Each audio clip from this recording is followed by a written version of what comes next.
I reassured myself that it was simply a matter of courtesy, remaining for those additional moments as my son gathered his books while Luca meticulously cleaned the piano keys was merely an act of courtesy. Yet I lingered far beyond the intended moment and far too frequently. Yet I invariably departed at languid pace. Luca has reached the age of 26. Noah, my son, is now 12 years old. That calculation should have served as a clear warning to me.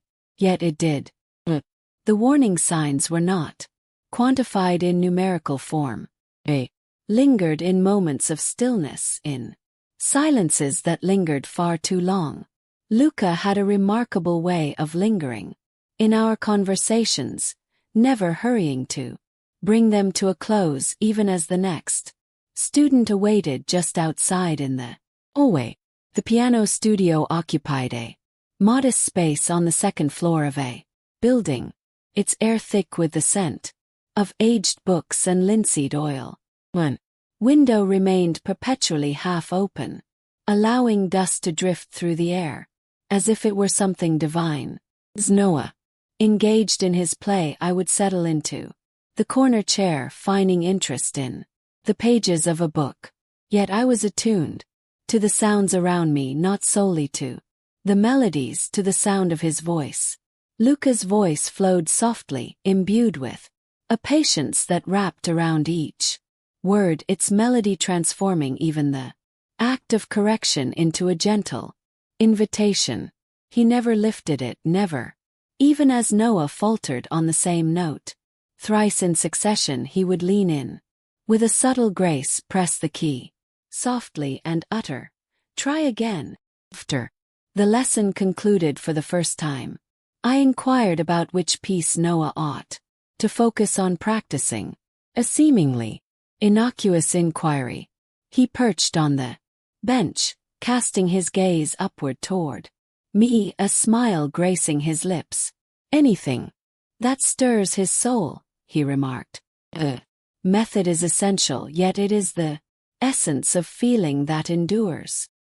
Nodded, yet remained still, my feet anchored to the ground, hesitating to approach the door. He did not either. That was everything. "Please hold on for a moment." Yet it echoed in my mind for hours on end. The second occasion I lingered. The rain fell steadily. Umbrella had slipped my mind. We lingered by the door, united in our anticipation for the rain to relent. He graciously extended his coat over our heads as he escorted us to the car. Replied, "No, we shall wait." And so we did, yet I found myself not truly pausing for the rain to cease. Lingered in anticipation, hoping to sense a spark within me. Indeed I did. He began to extend an invitation for tea, perpetually following the lesson. Not a single time prior, forever rooted in nature, always served in a glass cup, devoid of a handle, as if we were seated in a quaint European cafe rather than a cramped studio along Lincoln Street. He would pass it to me as if it were the most ordinary thing in the world, as if it were merely a trivial matter. Yet his fingers would lightly graze against mine, and it seemed to encompass all. That was. Kept it to myself. It's not about the tea. It's not about how I began to favor skirts over jeans on Wednesdays. It's not about the added shine on my lips or the manner in which I would adjust my posture in the chair, anticipating a glance over his shoulder. As Noah engaged in play, I reassured myself that my intentions were merely those of friendliness, a nurturing figure, a woman who has lost her spouse, filled with gratitude, yet a stirring within me began to awaken. It lacked any trace of maternal instinct. "Wednesday," he remarked. "Noah is making rapid progress." A smile graced my lips. "You possess a remarkable talent for teaching." A remark. He gazed at me lingeringly and gently, times he spoke with a measured cadence. You can simply sense when someone is truly engaged. I swallowed. For the first time a thought crossed my mind. Was he referring to Noah, or perhaps a reflection on my own journey? Began with the delicate notes of sheet music, a modest, unassuming page. Noah had abandoned it on the stand, and just as I was about to seize it, Luca's hand shot out to claim it simultaneously. Fingers brushed against one another, only for a fleeting moment. Yet in that fleeting moment I lost sight of the fact that I was meant to be in my 40s and unseen. I lost sight of the fact that I was Noah's mother. He was at the age of 26. I was not. He remained unyielding. He kept his hand there as if no error had transpired. He lingered, with the page between us, extending the moment just a fraction too long, and smile. A genuine smile, impolite, unprofessional, cozy, intimate. Believe he's prepared for Chopin, he remarked. I nodded, though the memory of my response eludes me. All that occupied my mind was the delicate warmth lingering where our hands had touched. Oh, how I longed to experience it once more. That evening I returned home and sat down at my old upright piano, letting my fingers dance over the keys as I played the same Chopin piece Luca had spoken of. It had been years since I last played, not since prior to my husband's passing. Keys seemed unfamiliar as they rested under my fingertips, yet I continued to play. Regardless, this is not intended for practice, in remembrance, for yearning for him. In the following week I donned the blue blouse I had never imagined I would wear once more. It embraced me in every corner I believed I had abandoned. He observed. His gaze lingered on mine for a moment that felt just a heartbeat too extended. As Noah stumbled through the initial notes of his new composition, Luca softly placed his hand over my son's to soothe him. The same soothing caress, the same voice echoed. Try again. Yet it was I who found myself holding my breath. Following the lesson, Luca hesitated, reluctant to leave. He failed to inquire whether we had any questions. He inquired whether I had an affinity for Chopin. I agreed. He inquired whether I engaged in playing. Mentioned that I once did. He regarded me then not merely as a mother nor as a widow, but as a person who might still possess a melody within her. Would you care to join me for a game sometime? He inquired. A constriction gripped my throat. I would appreciate that. He offered a smile. Then remain here next week just for 10 minutes. After Noah has finished. On that night I found myself pouring my thoughts into a journal that had remained untouched for 5 long years. I captured the instant our hands met, the instant I perceived music anew, not from the piano but through the gaze of another directed towards me. I left his name unwritten, yet I found it unnecessary. I was acutely aware of the subject of my writing. The studio held an unusual stillness, a silence that enveloped the space like a soft blanket. Noah completed his lesson and made his way to the car, earbuds already in place, lost in his own world. Luca shut the door softly, and for an instant the room seemed to shrink around him. More personal.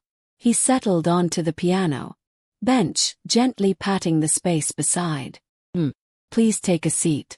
You mentioned that you used to play. He paused for a moment, then moved across the room as if approaching a hidden truth I was uncertain I was meant to uncover. The bench was slender. Our thighs grazed against each other. It was no mere coincidence. He positioned the sheet music between us and remarked, only the right hand for. I'll handle the left. Our fingers lingered just above the keys. "Are you prepared?" he inquired. I nodded despite the tremor in my hands. Our journey commenced. The initial notes stumbled awkwardly. My muscles recalled their strength gradually, yet the manner in which he accompanied my melody, steady, warm and supportive, brought me a sense. Calm embraced me. We found our cadence in unison, two individuals, a singular instrument. At the midpoint of the composition, I took a moment to reflect. He did not. His role continued.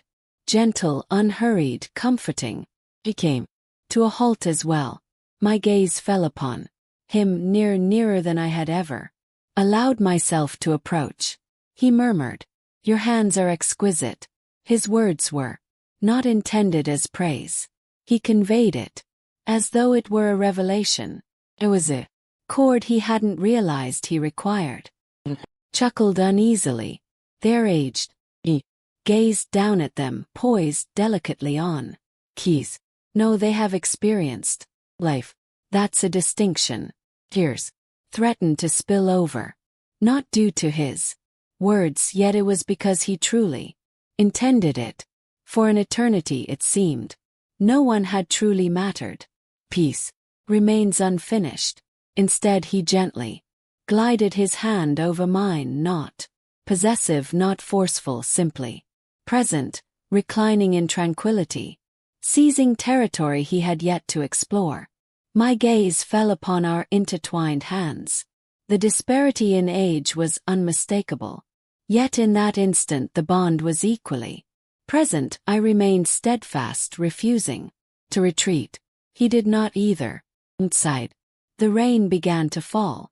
He extended his hand, flipping the page of the music with a deliberate motion. Yet we did not engage in play. He inclined his body toward me with deliberate slowness, his gaze fixed intently on my expression. With my eyes shut tight, I surrendered to the darkness, and even though he refrained from kissing me, not just yet, every sentiment a kiss might convey washed over me. It hung in the air, suspended in the quiet, the unfinished melody, the echo of our intertwined fingers. As I stepped out of the studio, a profound sense of femininity enveloped me, one I hadn't experienced in years. It began with an absence of sound, not uncomfortable, relaxed, yet filled with anticipation. Luca lingered by the door, the silence settling in after Noah's departure. As I draped my coat over my shoulders, a sense of anticipation filled the air. I found no urgency in my things. I was never that. He gazed at me for an extended moment, then reached behind him and turned the key. A gentle click, a sound that ought to be subtle, yet resonated with unexpected intensity. My breath caught in my throat. He remained still, not advancing in my direction. "Not at this moment. Today. There's no one waiting for you," he murmured gently. "There's no need for haste." I remained silent, yet I refrained from unlocking the door as well. He approached the piano and lifted the lid with a deliberate grace. "Play something," he urged. "Anything." There was a moment of uncertainty. Subsequently, they made their way to the bench. My fingers unearthed a melody, one that had lain dormant since my 19-year-old self last caressed the keys. A gentle waltz, serene and filled with moments. He lingered in my shadow near. His breath lingered warm against my shoulder. He refrained from making contact with me, not at this moment yet.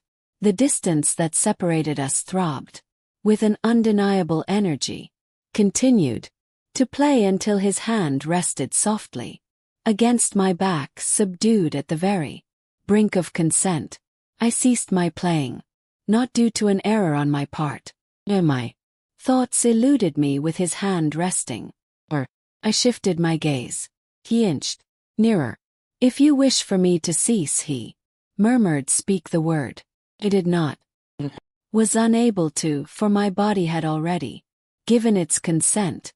His lips brushed against my shoulder, first gentle, leisurely next to my neck, then just behind my ear.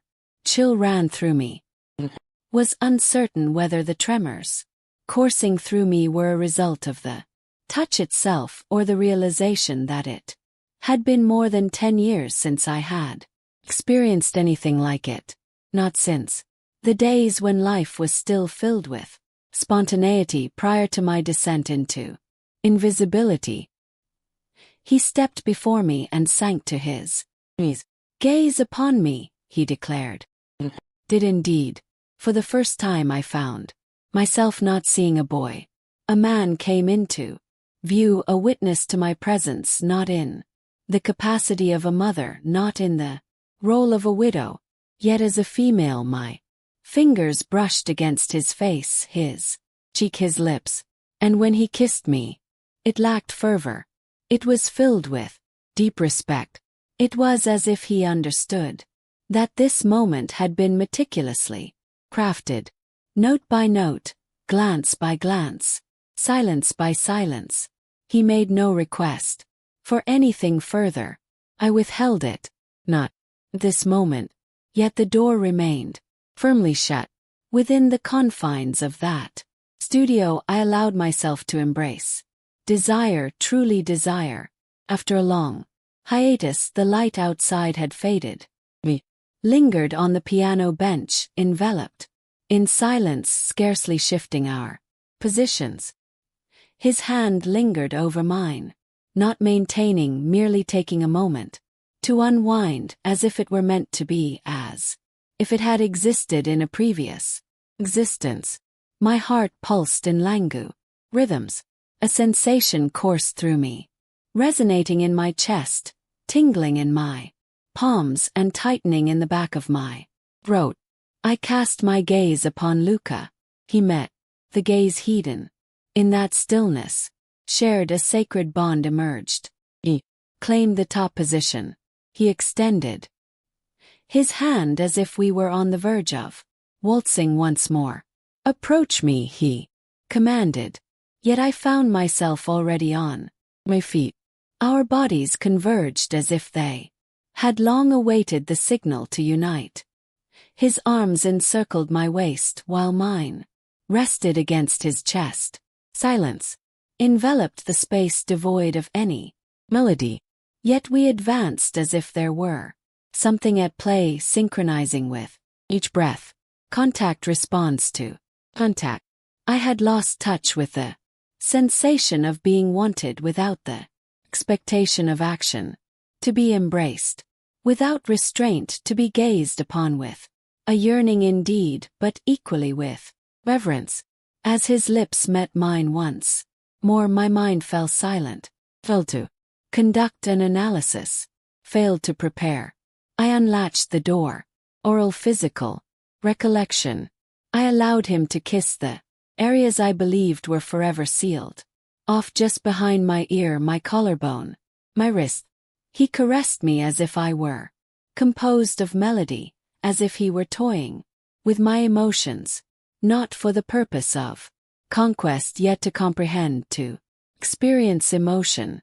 We settled into the worn velvet couch, nestled in the corner.